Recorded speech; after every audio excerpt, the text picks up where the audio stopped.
మహేశ్వర్ రెడ్డి గారు ఏమంటారంటే మేము డబ్బులు ఇస్తా ఉన్నాం, కేంద్రం నుంచి వస్తా ఉన్నాయి, మా డబ్బులే కదా. ఎవరి డబ్బులు అధ్యక్ష? అధ్యక్ష, ఈ రాష్ట్రాలన్నీ కడితే డబ్బులు కేంద్రానికి పోతా ఉన్నాయి అధ్యక్ష. కేంద్రాల దగ్గరికి పోయే డబ్బులన్నీ అన్ని రాష్ట్రాల నుంచే, అందులో తెలంగాణ రాష్ట్రం నుంచి కూడా పోతా ఉన్నాయి అధ్యక్ష. సరే, ఎంత కడుతున్నావో అంత సమానంగా మళ్ళీ తిరిగి ఇస్తున్నారా?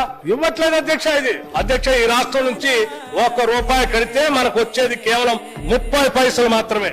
కర్ణాటక రాష్ట్రానికి రూపాయి కడితే వచ్చేది 15 పైసలు. ఏపీ రాష్ట్రానికి రూపాయి కడితే 62 పైసలు. తమిళనాడు రాష్ట్రం రూపాయి కడితే వచ్చేది 26 పైసలు. అధ్యక్ష, కేరళకి 60 పైసలు రూపాయి కడితే. అదే బీహార్ రూపాయి కడితే ₹6.69 ఇస్తామన్నారు అధ్యక్ష. యూపీ అధ్యక్ష, రూపాయి కడితే ₹1.96 ఇస్తా ఉన్నారు అధ్యక్ష. మధ్యప్రదేశ్ అధ్యక్ష, రూపాయి కడితే ₹1.87 ఇస్తా ఉన్నారు. రాజస్థాన్ అధ్యక్ష, రూపాయి కడితే ₹1.19 ఇస్తా ఉన్నారు. ఏం పాపం చేసింది అధ్యక్ష తెలంగాణ? అధ్యక్ష, తెలంగాణ గాని, ఆంధ్రప్రదేశ్ గాని, కర్ణాటక గాని, తమిళనాడు గాని, కేరళ గాని వీళ్ళు కట్టినటువంటి వాటికి డబ్బులు రావాలి కదా అధ్యక్ష.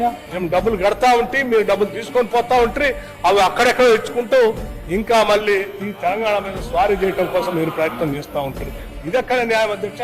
మహేశ్వర్ రెడ్డి గారు, మీరు చీటింగ్ బడ్జెట్ అన్నారే, నేను చెప్పింది కాదు అధ్యక్ష. ఈ జరిగే ప్రక్రియ చీటింగ్.